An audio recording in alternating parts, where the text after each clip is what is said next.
Game 3 wasn't basketball, it was daylight robbery. The Indiana Fever were leading, they were fighting, and then a series of whistles ripped the game right from their hands. Suddenly, the Las Vegas Aces are at the foul line. A'ja Wilson is throwing elbows, and Aaliyah Boston can't even get a fair challenge recognized. Fans at Gainbridge saw it, social media saw it, and the box score proves it. The Aces didn't outplay the Fever, they were handed that win. And the most infuriating part, it overshadowed Lexie Hull's gritty, career-defining performance. Game 3 was ugly, but let's not pretend this was the first time Indiana had to fight two teams at once. From the very beginning of the series, the officiating has leaned toward Las Vegas like a crutch, and it's thrown the balance of competition completely off. Everyone saw it in Game 1. Vegas tried to come back into the game at the free throw line, while Indiana's physical play was treated in a different way. The Fever would stand tall defensively, body up, and somehow those possessions always finished with the Aces shooting free throws. That set the tone. By the time the second game came around, the pattern had grown louder, and the calls felt more and more one-sided. It was hard for us to find flow when there's a foul call every 10 seconds. I mean, it just really is. And then when they're at the free throw line, we can't get up and down the floor. And that's a challenge. They were much more aggressive and physical defensively. And we didn't counter that with our off-ball actions or with our back cuts. So they took us out of our comfort zone. I mean, offense is about rhythm, it's about timing, it's about spacing. We allowed them to do that, and they kept us from doing it. In Game 2, the whistles piled up every quarter, and what might have been small frustrations at first snowballed into a steady drag on Indiana's rhythm, with Stephanie White having to call it out postgame. By Game 3, it wasn't just a pattern anymore. It was a wall the Fever couldn't climb. The nightmare sequence came in the third quarter when Aaliyah Boston tried to challenge a foul call on Jackie Young. Stephanie White motioned for the review. The bench was ready, but officials wouldn't even acknowledge it. Seconds later, Chelsea Gray buried a three, and just like that the crowd went from roaring with energy to gasping in disbelief as Indy's lead vanished. It wasn't just the scoreboard swing, it was the message. The Fever played hard enough to earn separation, and in a blink that work was erased by whistles and another Vegas bucket. Fans inside Gainbridge exploded, waving their arms, screaming at refs who seemed to shrug it off. Clips of the whole exchange went viral online almost instantly, with breakdowns highlighting how the ignored challenge shifted the game on one possession. Those same videos showcased a string of flops, cheap pushes, and constant elbows by the Aces that barely drew a glance from the officials. 2-minute recap from last night. So A'ja Wilson pushes Howard in the back. Howard pushes her in the back. It's a foul on Howard. Look at this. Aaliyah Boston gets totally fouled by Alyssa Smith. Like, it's obvious but no call. And then A'ja Wilson gets the call for not half as much, and then Alyssa Smith gets the call for not even getting touched. Here's a replay just to prove it to you. Yep, didn't get touched. That's the part that makes it feel less like oversight and more like an open favor. A'ja Wilson could throw her shoulder into Boston. Defenders were tossed onto the court without calls, and flailing arms suddenly became defense as long as you wore a Vegas jersey. Meanwhile, every bit of contact from Indiana was treated like a crime scene. The result wasn't momentum created by talent. It was momentum handed over by referees holding whistles like weapons. Offensive foul, practically a football check, and the Aces score. So now the Aces cut it to 2, and then A'ja Wilson sets an illegal screen, and they tied things up, and then Lexie Hull gets called for a foul for doing nothing when they just had 2 illegal screens they didn't call. Alright, so this is fair. Same thing happens on the other side, but they don't call a foul for Kelsey Mitchell. So Aaliyah Boston gets called for this foul for getting her arm grabbed, but Stephanie White can't challenge. They won't let her. That's the second time this game they didn't let her have her challenge.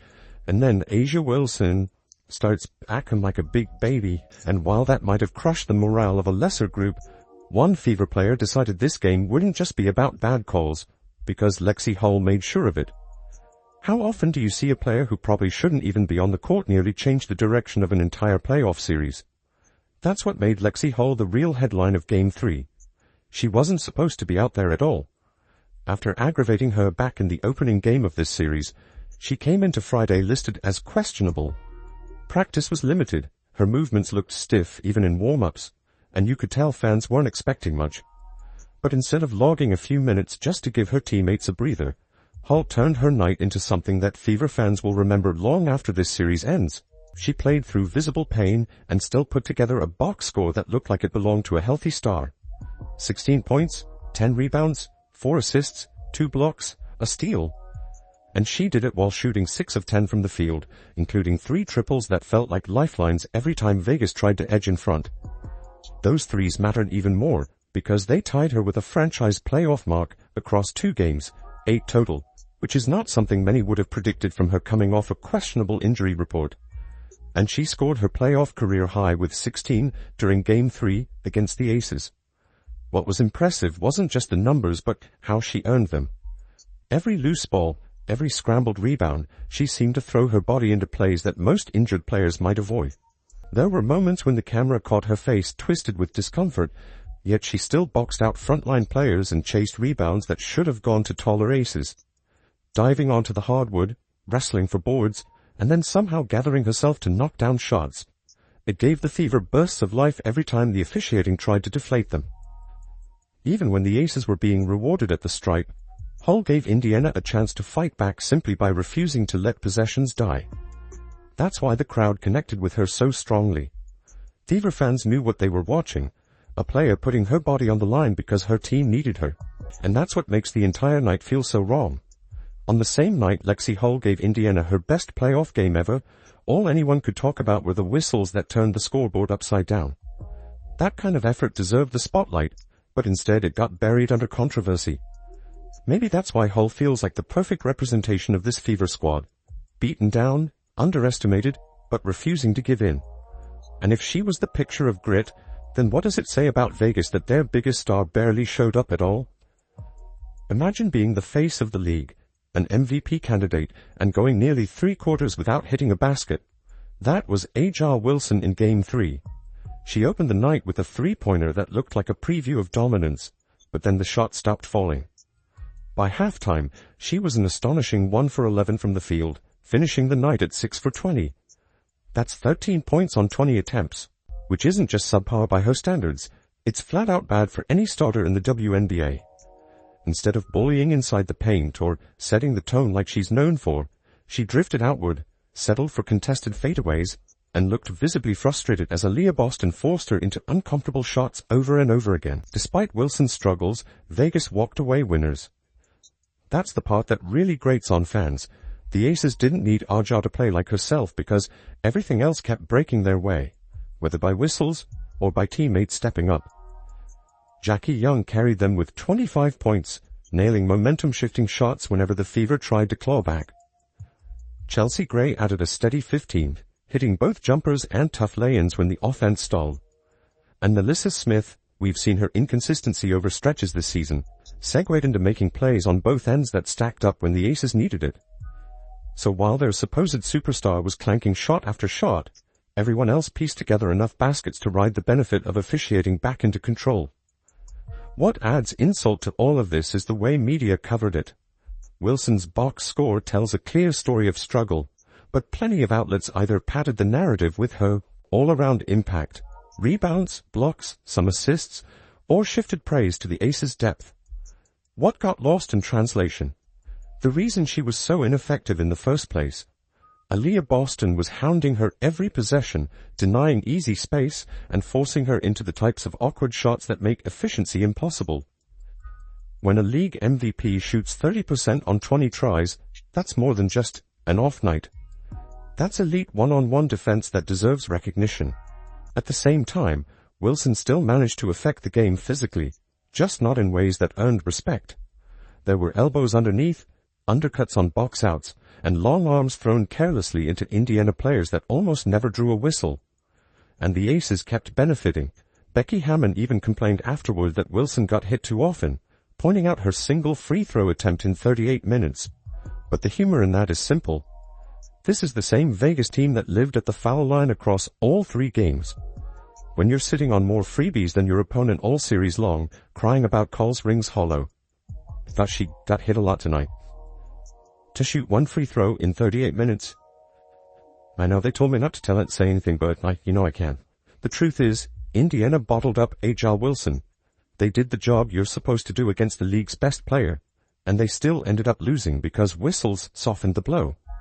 That's what makes the Aces win feel empty. Instead of their star showing why she's the best, she was saved by officiating and teammates who bailed her out. That's not a statement victory. It's a protected escape. And now all eyes turn toward Gainbridge Fieldhouse, where Indiana has one final shot to flip this poisoned narrative. Sunday at Gainbridge isn't just another playoff game, it's survival. For Indiana, Game 4 is a final chance to prove they belong against a franchise that has been gifted every break along the way. Down 2-1, beaten up by injuries, and forced to overcome more than just their opponent on the floor, the Fever enter knowing that one loss ends the season. That sharp contrast sets up a night where everything is stacked against Indiana. Becky Hammon has already started setting the stage, complaining about physicality from the Fever and raising concerns that officiating might bend toward the home team this time. Think about the irony. After 3 games where calls fell almost exclusively for Vegas, now the coach of 2-time champions is sounding like she's bracing for whistles to finally even out. It tells you how comfortable the Aces have become with favorable conditions, and how much pressure they feel walking into Gainbridge, knowing the crowd won't sit silently through another repeat of Game 3. Because Gainbridge will not be quiet. 17,000 Indiana fans are expected to pack the building, and they will make every possession for Las Vegas miserable. It's not just noise, it's a wall of energy. When the Fever get a stop, when Boston scores inside, when Hull hits a 3, that building becomes a storm the Aces haven't handled well this season. Even Hammon admitted Vegas hasn't enjoyed playing here. That's the biggest weapon Indiana has. Turn the arena into fuel, and challenge Vegas to survive outside of officiating help. The Fever's plan is no secret.